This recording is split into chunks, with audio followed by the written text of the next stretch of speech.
à la fin de mon CEPA chinois sur les routes en Chine, comment ça roule un Chinois, je vous ai laissé, pas exactement au bord de la route, mais presque.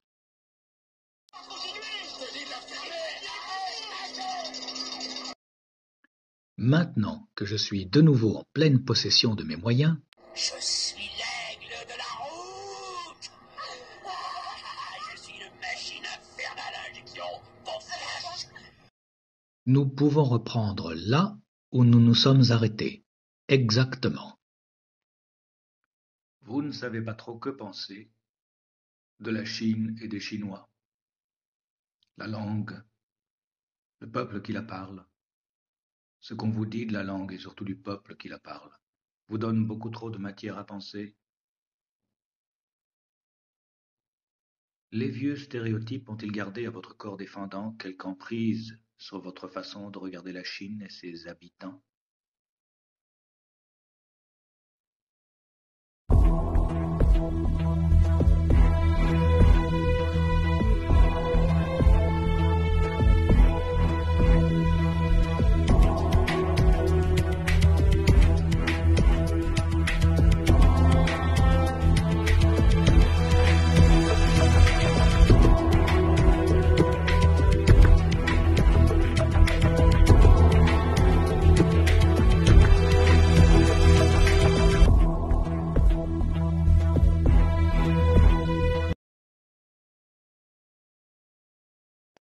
Ah, les routes en Chine. Elles nous ont déjà fait voir pas mal de paysages, comme ça, rien qu'en passant. Mais il faut continuer. Il y a de très belles choses encore qui nous attendent au détour du chemin. Nous sommes partis de la ville de Quanzhou, dans le Fujian, pour aller ici.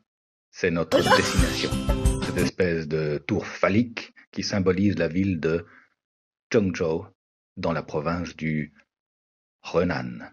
La voici encore, de nuit la tour. Et cet autre édifice emblématique de Zhengzhou. Après avoir traversé pendant encore 1 heure environ ces très beaux paysages montagneux, nous sommes arrivés, fatigués, mais contents, dans la ville de De'an, à la frontière entre le Jiangxi et le Hubei. Emma s'amuse. Petite ville provinciale.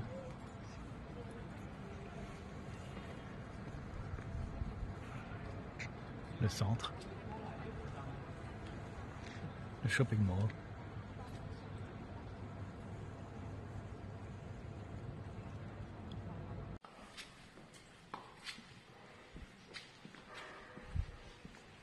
Néoclassique.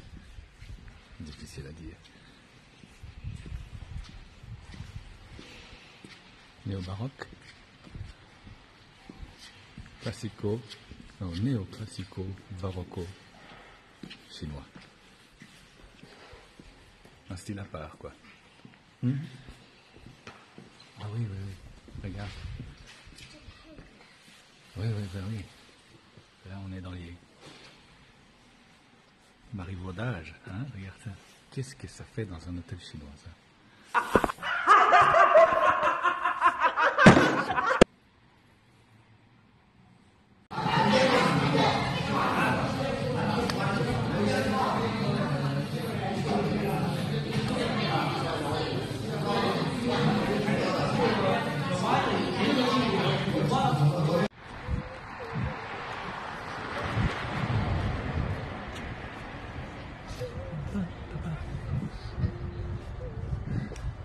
Quelle heure il est? Il est 8 heures à peu près. Ouais. Comme vous êtes observateur, vous n'avez pas manqué de constater que je parle à ma fille en français et en anglais, mais qu'elle me répond en chinois. Signe des temps ou choix linguistique aberrant? Mais tu veux L'avenir nous le dira. une crème glacée? En attendant, continuons de nous balader, promenade digestive, dans le centre de cette petite ville, entre guillemets, de province. Nous serons bientôt de nouveau dans l'hôtel de notre choix.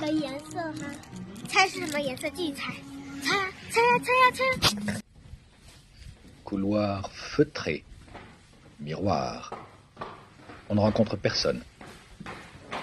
Le décor est étonnant, mais consistant. Allons. On monte à l'étage. Je vais vous faire découvrir la chambre. La voilà. Chambre d'hôtel. Oh, rassurez-vous. C'est pas le coup de fusil.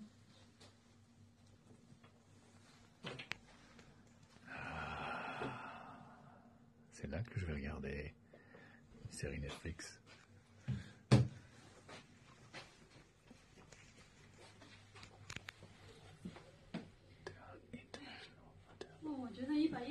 L'IP vient de révéler par inadvertance combien vous nous devez pour la chambre. 115 115 yuan. 115 yuan. TV. C'est une fortune.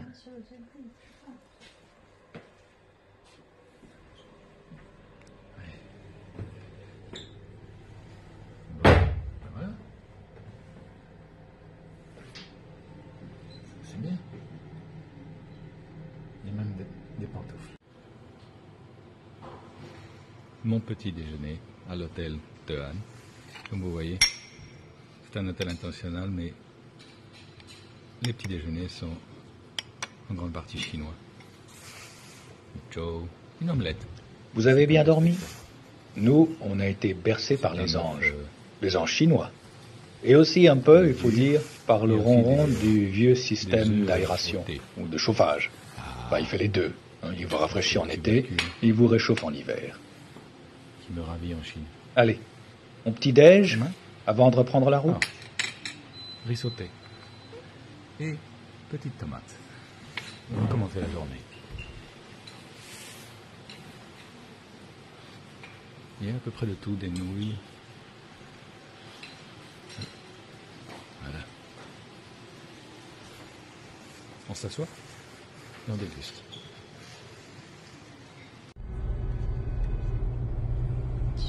Et vous avez vu ça? D'habitude, ce sont des camions transportant des cochons. Cette fois, ce sont des bovidés. Je sais que tout est bon dans le cochon, mais c'est bon signe de voir des vaches sur la route. Allez, on continue. Regardez-moi ça. Quel paysage. On va s'en payer une tranche, non?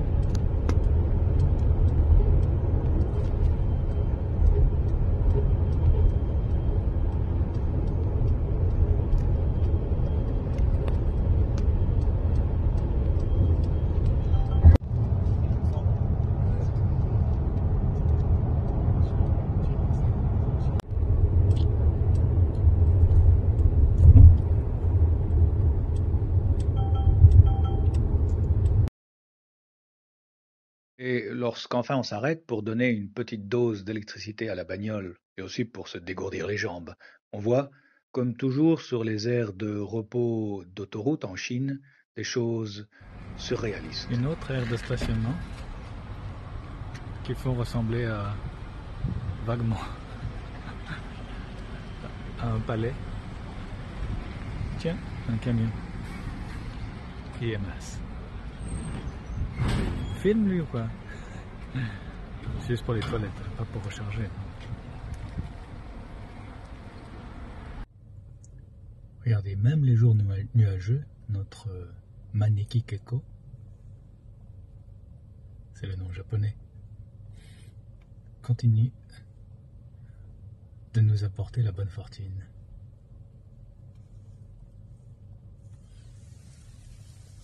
Allez, on y va.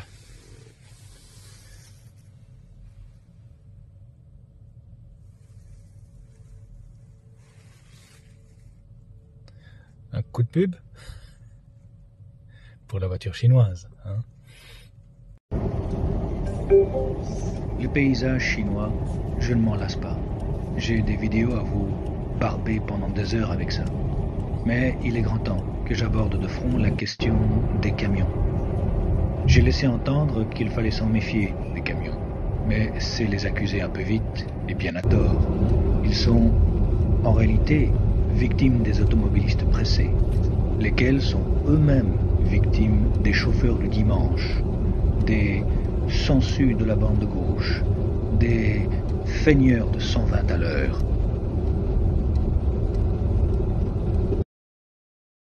Attention, je ne suis pas en train de condamner ceux qui roulent à moins de 100 à l'heure. C'est tout à fait permis de ne faire que du 70, voire du 60.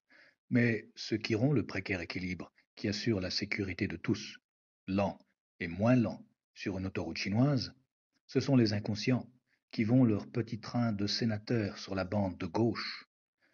Tout à cette espèce de mentalité de petit bourgeois chinois qui consiste à se dire « c'est ma bande, je ne suis pas un camion, j'y suis, j'y reste ». Et je vous ai fait un petit schéma pour vous expliquer les différentes situations dans lesquelles vous pouvez vous retrouver quand vous êtes au volant sur une autoroute en Chine. Alors, si je me filmais en train d'exécuter certaines des manœuvres plutôt audacieuses que je vais décrire plus loin, ce serait en quelque sorte avouer que je prends des risques inutiles avec ma femme et ma fille au volant. Donc un schéma vaut mieux que des images que d'ailleurs je n'ai pas. Alors en rouge, nous avons un chauffeur du dimanche, alors l'escargot ou la sangsue, qui ne quitte pas ou presque pas la bande gauche. Alors dans cette situation, c'est la situation la plus générale, nous sommes devant une autoroute à 3 bandes. À droite, la bande d'arrêt d'urgence. Il occupe la bande de gauche. Un camion va pépère sur sa bande de droite, comme il se doit. Vous venez à une vitesse supérieure à ces deux-ci, peu importe quelle soit la vitesse à laquelle va le camion. Qu'est-ce que vous faites?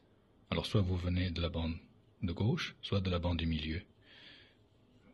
Vous passez au milieu. Logique? Non. Je pense que tout conducteur sensé ferait ça, hein, que ce soit en Chine ou ailleurs. Cette fois-ci, le camion, pour une raison qui vous échappe, alors il faut savoir que les camions rechignent à se rabattre rapidement, hein, d'une bande sur l'autre. Hein, ça prend du temps. C'est dangereux de se rabattre en catastrophe. Le camion est au milieu et vous avez toujours votre escargot qui n'en démord pas. Que faites-vous? Alors vous êtes sur la bande du milieu où vous venez, disons, à 120 à l'heure, qui est la vitesse limite. Alors, bon, avouons qu'on ne respecte pas toujours la vitesse limite. Vous pouvez venir à 130 à l'heure, parfois même un peu plus. Qu'est-ce que vous faites? Vous vous déportez de façon à contourner le camion par la droite. C'est-à-dire que vous vous dépassez par la bande de droite. Un peu fou, non? Et pourtant, c'est monnaie courante en Chine. C'est interdit par le code de la route, évidemment. Mais en pratique, tout le monde fait ça. C'est-à-dire tous les chauffeurs un peu pressés, un peu audacieux. Situation 3. Cette fois-ci, le camion est encore sur sa bande de droite. Non, la situation 3 est dans le prolongement de la situation 2. Hein. Il faut imaginer que ça, c'est la situation que vous rencontrez. Vous venez de dépasser un camion par la droite. Idéalement, vous avez jaugé la situation avant même de dépasser le camion. Mais les choses vont vite parfois.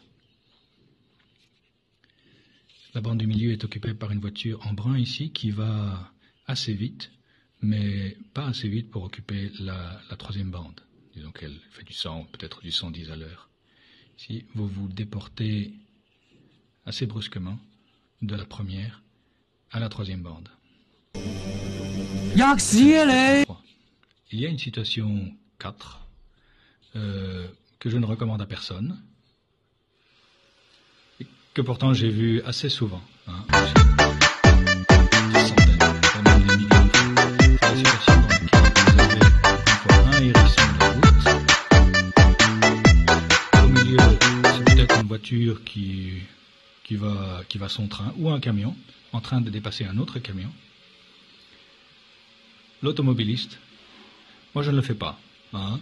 Bon, en tout cas, je n'avoue pas que je le fais. Prends la bande de droite. La bande d'arrêt d'urgence, pardon. La bande d'arrêt d'urgence. C'est plus la bande de droite, c'est la bande d'arrêt d'urgence. C'est l'extrême droite. Hein. C'est la même condamnation qu'en politique. Si vous êtes à l'extrême droite, vous faites quelque chose qui est fortement répréhensible. Je suis l'aigle de la route. Je suis une machine infernale à injection. Bon flash.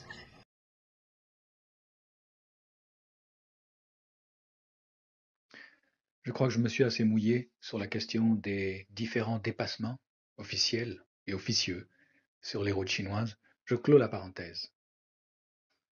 Demandez-vous simplement ce que vous feriez dans ce type de situation en Chine.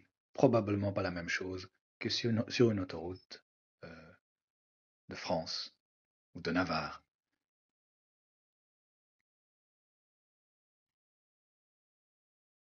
Grand ras-le-bol de l'autoroute et de ses aires de repos bruyantes et encombrées. On a pris la tangente. On a trouvé un endroit pour routier sympa chinois, en dehors de l'autoroute. Qu'est-ce que c'était bon!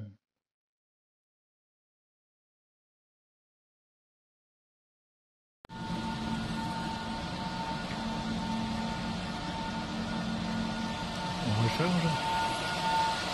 State Grid. Réseau national. On touche au Sinopec. but, là. On est tout près. Tonko, Une dernière Chevrons. recharge. C'est Oui, c'est la compagnie nationale. Broadway. le nom de la station-service.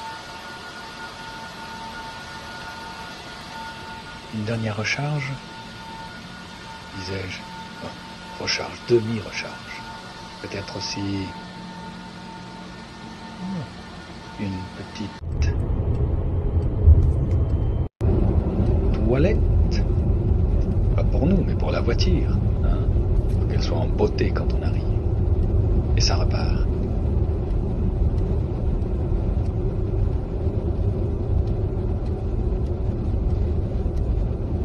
Vous voyez, les routes sont pas toujours très encombrées. Donc le problème des dépassements ne se pose pas toujours. Même quand on est sur une route à 2 bandes. Allez, Emma, on arrive. La nuit vient, elle aussi. Voilà le péage.